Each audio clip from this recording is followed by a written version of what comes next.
Greetings and welcome to the philosophical safari, the first of these that we shall undergo.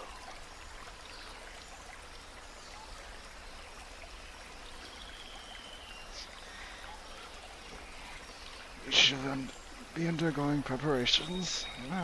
Give us a moment.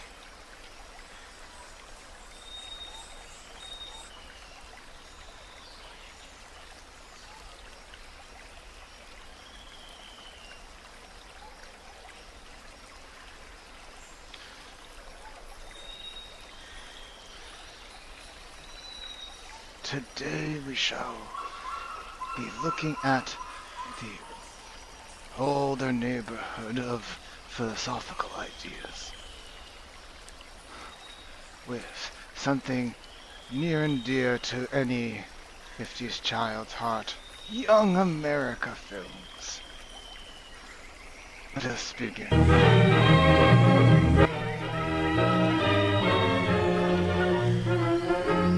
Oh, look at this specimen. The citizen makes a decision. Today we will discover what it means in the time frame of whenever this was made, to determine how and why a decision must be made by a citizen. 1954, a fine year for political discourse.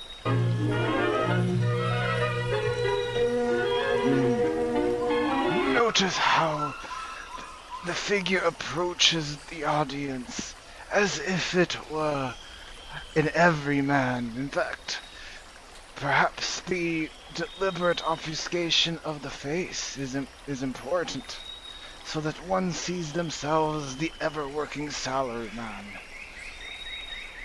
Let us see how this proceeds.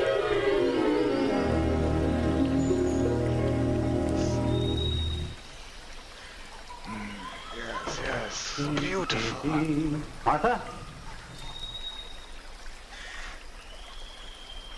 Look closely. This is where we show signs of our observation. Entering the domicile, the citizen makes a decision to call to his, perhaps mate. We shall find out. Anybody home?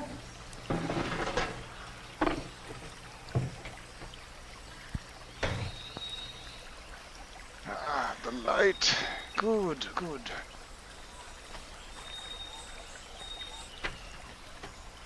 I've gone over to see how Helen is. Don't worry if I'm not home by 6. Martha. Here we see the dynamic in play as the yet unknown decision that Martha has made, that the citizen must make,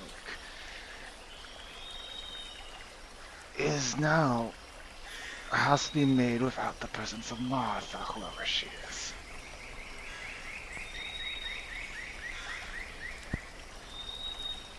Homer Keith is home from work, a comfortable house on a quiet street. A good place to come home to. So instead of allowing us to develop our own thoughts, Homer Keith is now being narrated by a third party. Interesting. So muses Homer Keith as he relaxes in his favorite chair. Homer Keith, a citizen of the United States. Interesting. So this is in fact set within the United States as a citizen makes a decision, which explains the Young America Productions. Working man. A man with a mind of his own. Notice that we are not told by Homer Keith that he has a mind of his own. It is the narrator that says that he has a mind of his own. It has yet to be proven if he does. Perhaps he is some sort of automaton that does not exist with his own agency. What he thinks and how he thinks and acts affects the course of democracy. As he reads Democracy. political system wherein votes decide the course of action that the government undergoes. It is posited that his free will allows him to make such a choice, including the choice to have a favorite chair. In his newspaper, Homer Keith reflects on some of the problems which he and other citizens like him must face and solve. The problems of crime and of traffic in the cities. The problems of crime and traffic in the cities, those are two entirely separate categories of problems. How will Homer Keith, deal with these problems? How to reroute expressways will help cities is opinion here. Now we have to believe that this paper also has its own mind. ways to serve best in city and through city traffic. Interesting. The problem of providing adequate housing, of clearing out slum areas to make way for modern dwelling units. Clearing out slum dwellings for modern dwelling units. This is yet another category of thought that Homer Keith has ascended into.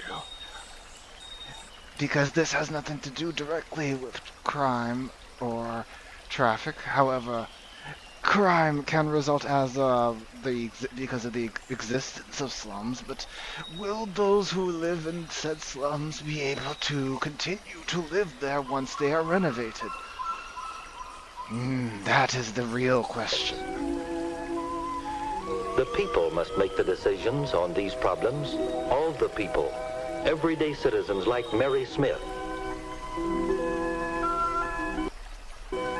Mary Smith not confirmed to have her own opinion yet, but still stated to be a person. As, not a person, a citizen. They make it very clear. And Fred Johnson.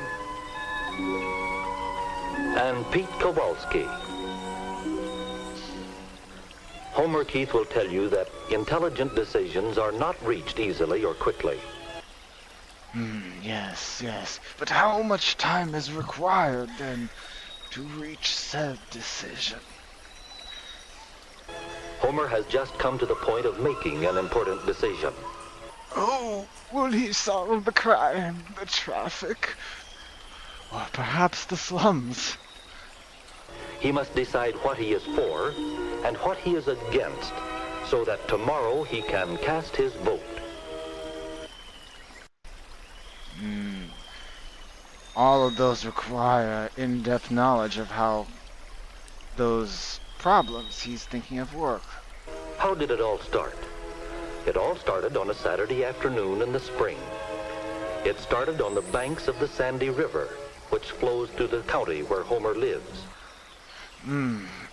Interesting. By positing that the beginning of an issue occurred in a rustic environment, the narrator creates the sense that Homer Keith is a down-to-earth man who is able to fish, thereby relating him to others who have the leisurely time to do so.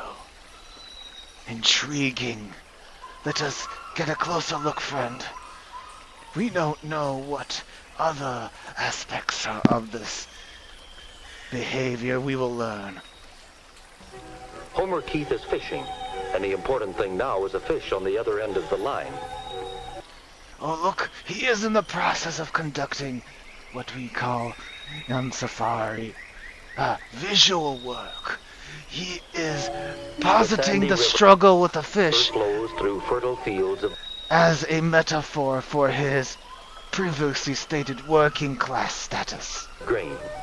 It supplies life-giving water to Homer's town. Life-giving water?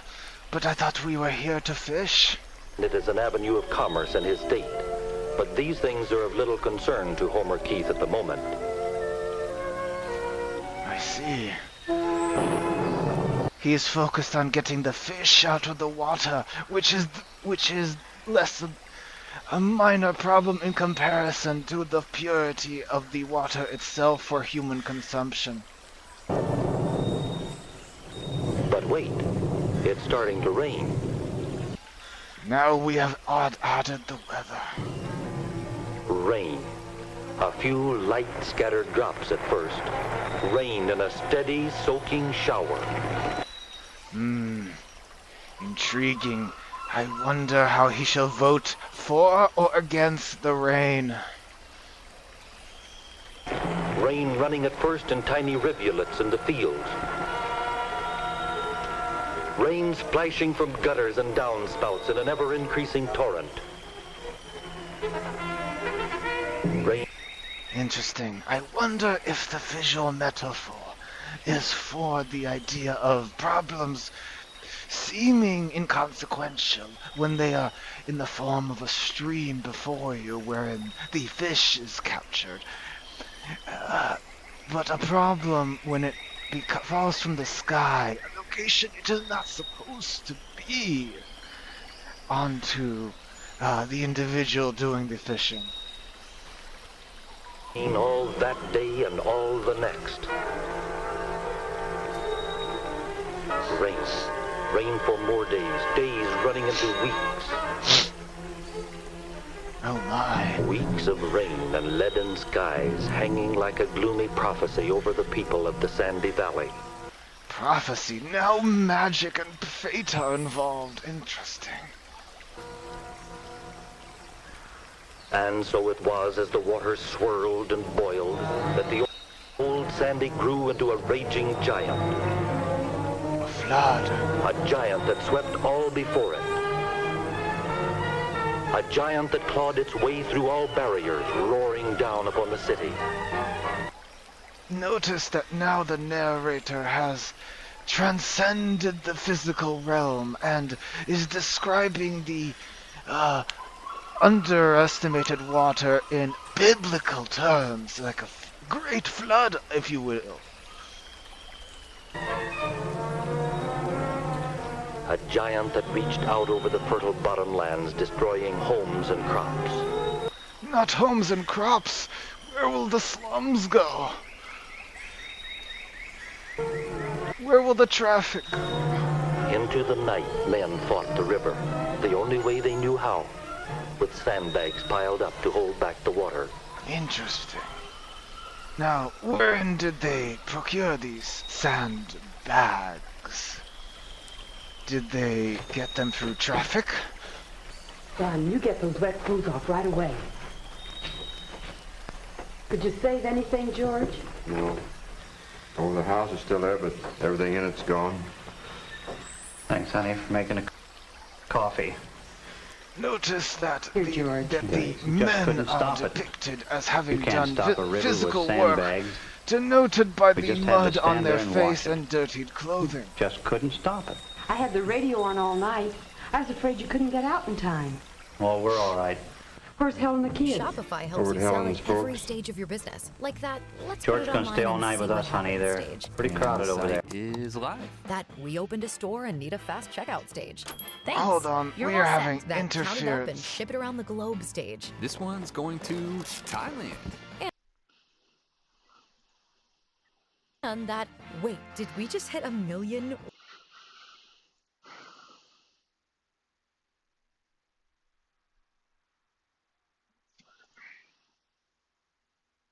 orders stage? Whatever your stage, businesses that grow with Shopify. Sign up for your Okay, that's the problem.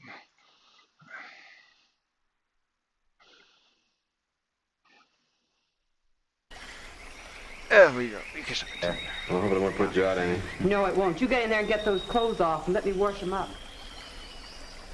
Good. In the great Assuming that is the Martha from the beginning, I believe Martha, it appears that Homer and Martha are a pair, unless this these other men are also in some form of polycule with them, as they are all come to the same house. It appears, though, that Martha has been placed in some sort of assistance role, as she is demonstrated to not be dirty or having worked outside, having instead prepared tea for the workers. Free light of the morning, it was all too evident that the battle had been lost. No longer were there fields of grain or clusters of houses along the river's edge. Interesting. Why has the subject changed from the... Has this not solved the crime, or... I did not believe that the houses on the riverbank were mentioned as some of the concerns There was regarding only voting. old Sandy over all the land.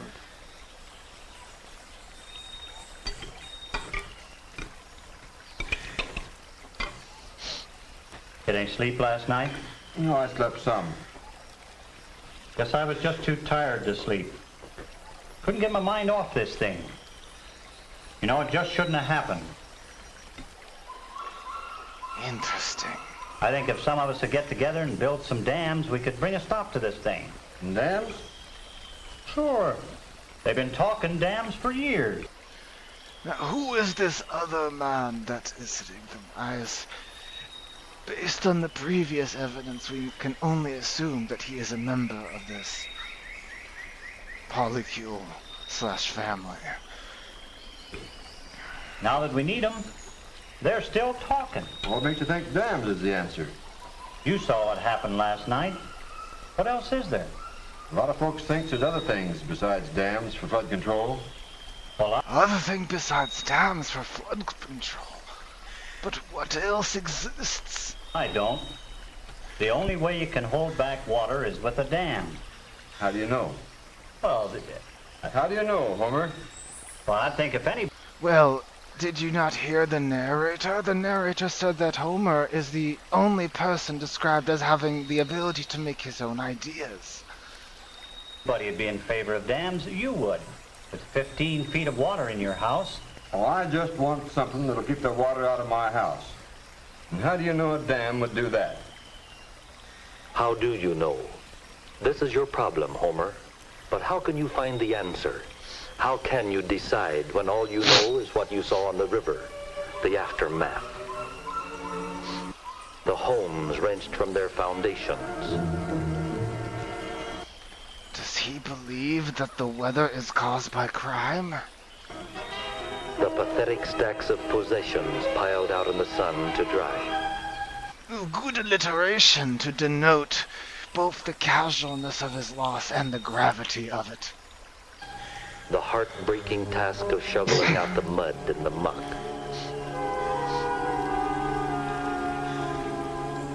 Can dams protect men's treasured possessions? You begin to wonder, Homer Keith. And then the voices began.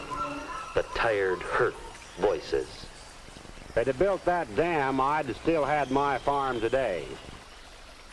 And who is this gentleman? He seems... Look at it now. Under persuasion. 5 feet of sand and muck. A $300,000 business. It took 20 years to build it up. 2 days to wipe it out. Ah, we had both an example of an elderly spokesman for the idea, and now we have a business spokesman, denoting that a value of business was destroyed, the most grave of capitalist crimes. They said it would never happen. That's where my house stood, right over there on that point. Levees on 3 sides of it. They said the water'd never get up this high. Everything I had was in that house. It stood right over yonder on that point. Interesting that he does not show us the house with the point, but mentions the fact that he took precautions of his own that were not adequately equipped to deal with the flood. Homer Keith was aroused. Interesting. In this environment, I can only assume that he would be interested in adding more members to the polycule that he is in. Duty as a citizen was clear. The problem was clear. So Homer began by talking about it with his neighbors. When we saw Jim Talbert's house slide off its foundation and float under the bridge... As a note to any potential viewers, tell your friend, do not attempt to talk politics with random people at the supermarket. It is not welcome engagement, usually. I don't know. It just did something to us. I don't know what I can do about it, and I don't know what you can do about it. But we've got to do something. We just can't let this happen again. Interesting. We can't let it happen again. How those words rang through the community. Well, now, Charlie says they'll just have to build dams so there won't be any floods, no matter how much it rains. Ah! Full nostril flare. Be careful not getting this close to such creatures.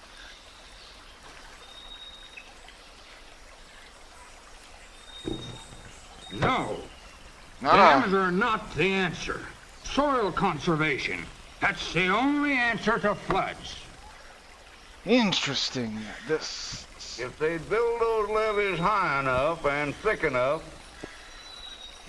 Notice the discomfortable closeness of the strike against the table and now this gentleman's cigar. I believe the intent is to denote we should not like these people. We'd never have anything to worry about. Such casual disregard for a disaster that has already happened. Relocation. That's the answer. Move those people out of there. By showing us the neck of this individual, they believe to denote submission. It seems. At the very least. Don't let them rebuild in the valley. It's happened before, and it'll happen again. Homer would... Now, the worst thing you could do in to a rural working group is to tell them to relocate, potentially, to a city. That was quite the assault on the senses, but we shall see how Homer Keefe rectifies these issues. Was confused. There were many sides to the issue, and each side seemed logical to those presenting it. So Homer sought first-hand information. He attended the meetings that were being held up and down the valley. Now you folks know just as well as I do that for years, people through the whole length and breadth of this valley have talked about building dams. I do find it at least mildly distressing that the viewpoint of the traffic has not been addressed in the wake of this issue regarding these issues that regarding the crime, the slums, and the traffic. Some people were for it and some against it. Those who were against it thought the time would never come when dams might save their farms, their towns, and their families. I don't have to tell you that that time did come. And what did we have to stop the waters, to protect our farms and our families and our towns? I'll tell you what we had. A few ineffective levees, a handful of sandbags. Interesting. Rather than have Homer Keefe make the statement, another man seems to be presenting his case with a dead stare directly into us, our eyes. Be careful not to look too long into the eyes of one of these philosophical pieces, as they will charge, as they see it as a challenge. And a lot of tired, scared people. Gentlemen, we must build these dams now. What has happened to us once could happen to us again. Quite a true statement. It is in fact entirely possible under most circumstances to re-experience the same circumstance. Assuming that the first circumstance was not a unique event, or that the person had survived the first instance. I think that fellow's got some good ideas. I really liked what he had to say. I think he knows what he's talking about. Yeah. Well, aren't you in favor of the dam? Well... Notice that these two individuals are now shown discussing the presentation regarding the ideas of the dams. Let us see what these individual citizens have discussed. Well, I don't know. I kind of like to hear all sides of it before I make up my mind. Well, I say we got to get this dam started. Maybe the dam should be built, and then maybe dams weren't the answer at all. Homer Keith, seeking the facts, looked to both sides of the issue. However, the issue has there are more than two sides presented. It seems that they have forgotten the fact that relocation was presented as an option, the dam was presented as an option, and more levies by the cigar gentleman was presented as an option. I don't hold with these people who are proposing these tremendous flood control projects. And I don't believe a lot of you do either. In my opinion, nothing could have prevented this freak of nature which descended upon us. This man is what we will call the weather worshipper.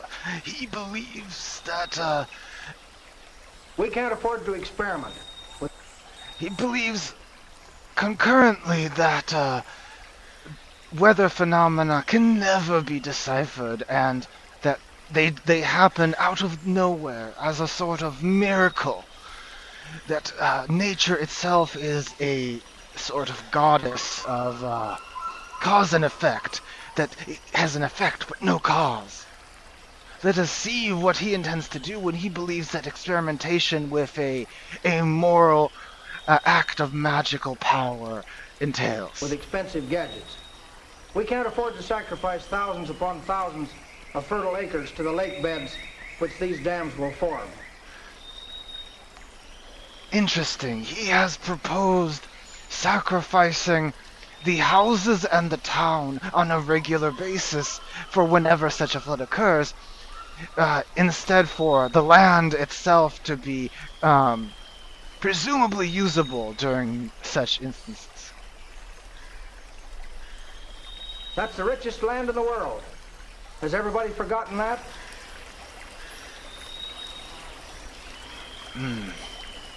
Quite an emotional appeal, yet utterly ungrounded in any sort of cause and effect. This man's side-eye at the hearing is most warranted, though we'll find out if he has his own opinion as well. No, sir. Dams are not the answer.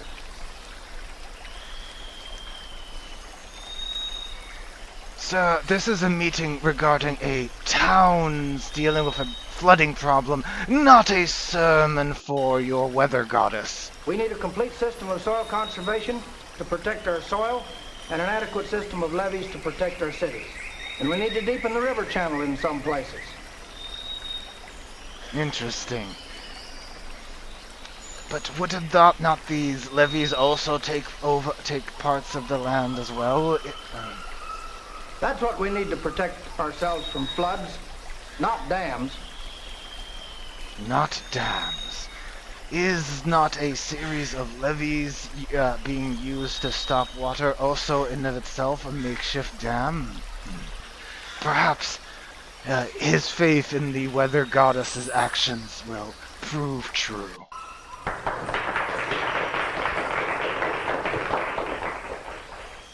Homer Keith had listened to the experts. And from what he had heard, he tried to sort facts from personal feelings. But interesting. Homer went further. He listened to sportsmen who thought lakes formed by dams would be a fine idea because they would make recreation spots. Interestingly enough, Homer makes the mistake of misunderstanding the nature of an expert. An expert is someone who knows something regarding the field of interest you're having. The individuals that spoke on that meeting referred to a weather goddess and the idea of weather being absolutely uncontrollable and unpredictable. That is not an expert, that is a madman. Or the worshipper of a weather goddess. He listened to farmers who resented the fact that their farms would be lost to them, lying at the bottom of a lake. He listened to businessmen who made it plain that they did not want their salvaged enterprises to remain at the mercy of the Sandy River. Yes, Homer saw the problem. He had dug out some of the facts, but the determination to get all the facts drove him on, searching for a solution that would satisfy him. Interesting. And yet again, he seems to misunderstand that in the field of maintaining the workflow of a town, the working people are also considered experts in that they know how to keep their physical business continuing to be active, absent the presence of water that goes up to the heights of what appears to be... He listened. Let's see, what is it? Mercy of the Sandy River. What appears to be about 6 feet. Yes, Homer saw the problem. He had dug out some of the facts, but the determination to get all the facts drove him on, searching for a solution that would satisfy him. Go forth, Homer! His search led him into what were, for him, strange activities. His public library opened up new avenues of thought as he studied the topography of the land surrounding the Sandy River. For the first time, Homer began to form an opinion based upon facts. Good! To confirm his conclusions, he wrote to the government weather station to determine if the conditions which caused those weeks of rain were likely to be repeated. Oh, he has challenged the man's belief in the weather goddess. Let us see how Homer does. There was still another area he had not explored. To find out about it, he had a talk with his county agent. We believe in soil conservation because water, which is retained in the soil, stays where it is needed. And whether you're for dams or levees or what have you, we have to conserve this country's soil. Interesting. So he has not consulted all of the experts yet. But why? Soil conservation ought to be an important consideration in any flood control program. And I'd like to tell you, Mr. Keith, we're glad when city people, as well as farm people, are interested in what we're trying to do. Yes, it has been a long time since that day when Homer Keith went fishing on the Sandy River. And in that time, Homer has dug out a lot of facts on many sides of a public issue. Homer has been weighing all this evidence. He feels now that he can vote, and vote intelligently. But an open mind is never quite content. Even while it thoughtfully considers all the available facts, it seeks for more. Homer's son has a stake in his community's future. What is his opinion? Interesting. Now we observe that Homer does in fact have progeny, presumably the young adult that we had seen previously. And by the lackadaisical reclinement, you are shown the trappings of youth, presumably one that the narrator believes how the youth would act in such a situation. I guess a dam would be your choice, huh? Well, I guess so, but you didn't answer my question. Are you going to vote for a dam or not? Well, neither one, son. I can't vote directly for or against a dam. You can't? Interesting. He has sought vulnerability in the youthful questions of his progeny. in order to determine how to proceed on this complicated issue. Yet he still seems to think of it in the terms of dam or no dam. And once again, the issues of crime, traffic, and the conditions of the slums and how that affects their residents has not been addressed. No, but I can vote for a man who stands for what I believe in. Interesting. He has already decided that the dam cannot be built by a woman, presumably because he fears the wrath of the weather goddess that the quote-unquote expert had spoken of earlier. And if enough other people feel the way I do, he will be elected. The progeny looks on with what can be best described as a confused yet unnerved look at his father. Through him, our decision will have some bearing on the way the thing is finally settled. But the main thing is that people have to make up their minds. And once they have, then they can vote. Yes, people have to make up their minds. And making up your mind intelligently can be hard work. Homer knows. In the first place, you have to face the fact that there is a problem. And that Interesting. That the narrator has pivoted to the idea of the base existence of the problem being the vote itself, which is not necessarily the case. The issue is fundamentally the flood that is presented. If in combination all of the plans would work, then all of the plans could be done. it's up to you to help solve it. Then you must dig out the facts, wherever they are. Interestingly enough, just simply through the presentation that the narrator has given us, we can see that the facts have not all been presented to us. Given said man's belief that weather is utterly unpredictable, and yet another man says that weather can be predicted, being an expert in weather theory. That would mean that one of these individuals is lying, or is simply does not believe that cause and effect have existence in the material world. Books, public statements, reports, and the opinions of your fellow citizens. Once you get the facts... Is this man standing on something, or is this attempting to denote his expert status by simply elevating him one head's worth above Homer here? You have to think about them. Think about them until they fall into logical order. That's what making an intelligent decision means. Notice, however, that Homer still makes the assumption that a woman cannot be the one that is elected to lead. And again, the issue has been fractured into electing a person rather than the policy that is needed, which is an action regarding the flooding problem.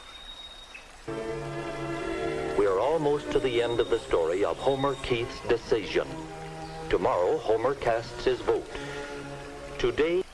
Notice that the narrator has depicted for us the presumed family unit activities when in leisure, as the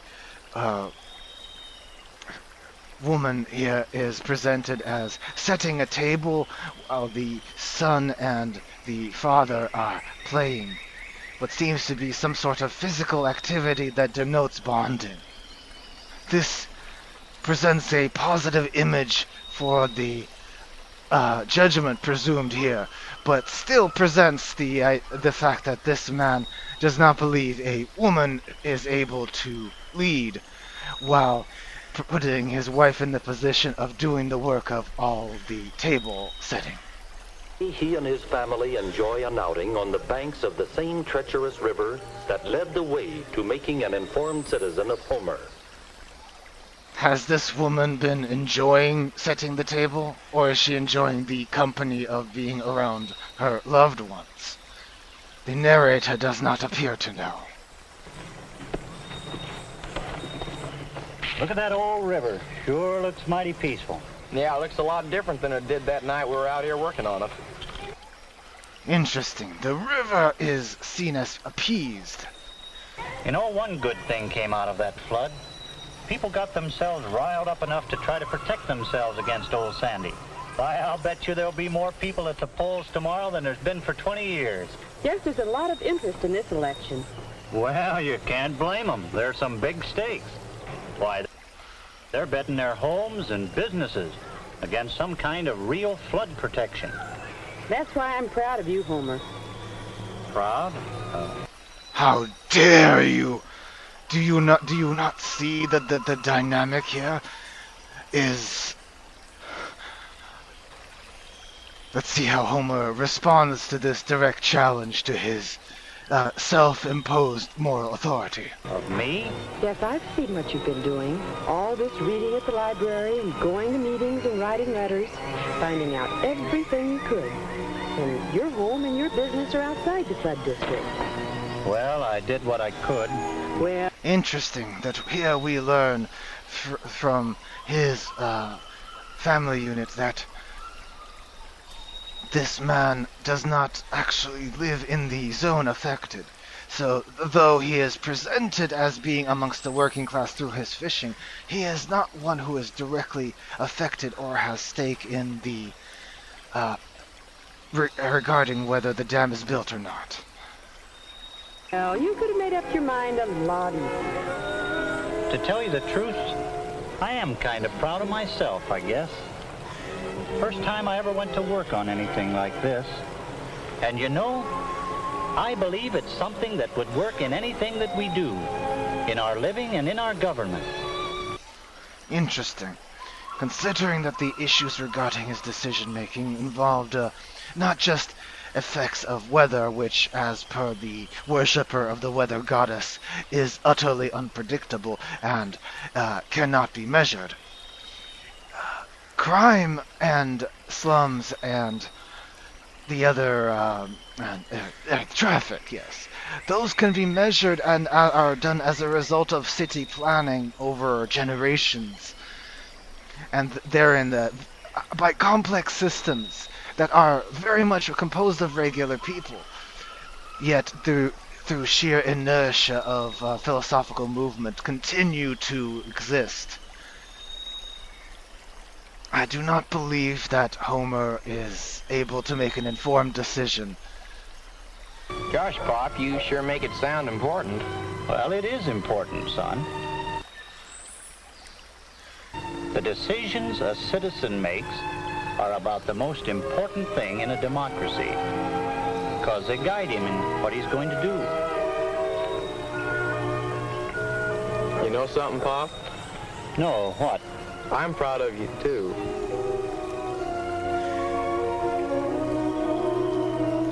He has achieved the approval of his offspring. He must be feeling himself quite, philosophically engorged, as they would say.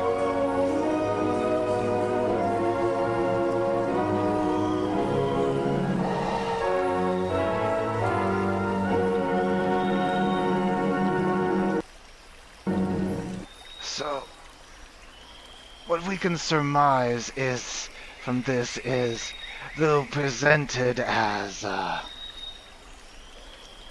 solution to a problem, it pivoted away from the ingrained societal issues, and which require much more complex and require a person to have some form of stake in the outcome in order to make the decision about a naturally occurring problem such as as they call it, a flood, yes.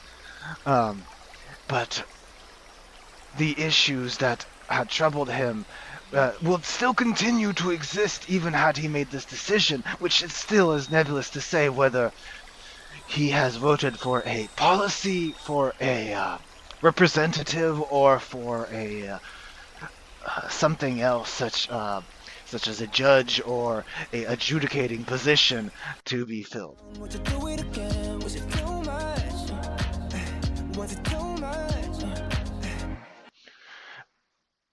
As we will continue to go on more safaris, friend, we will have to make sure that to see where these philosophically flawed specimens, wherever they may roam.